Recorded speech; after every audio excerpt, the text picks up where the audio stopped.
Another weekend, another ride. Sa sobrang init nga ng panahon, napag-isip-isapan naming magpiknik sa ilog. Bumiyahe nga kami mula San Mariano hanggang Ilagan City, na kung saan matatagpuan ang ilog na tinatawag nilang Bintakan. Ito ay sa barangay lamang ng Batong Labang, Ilagan City. Napaka-refreshing nga ang bumiyahe dito dahil madadaanan mo ang mga puno sa gilid ng kalsada.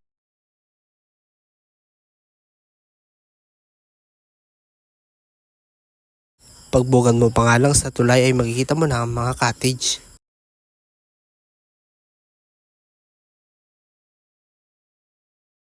Nagluto nga kami ng pansit para sa aming agahan.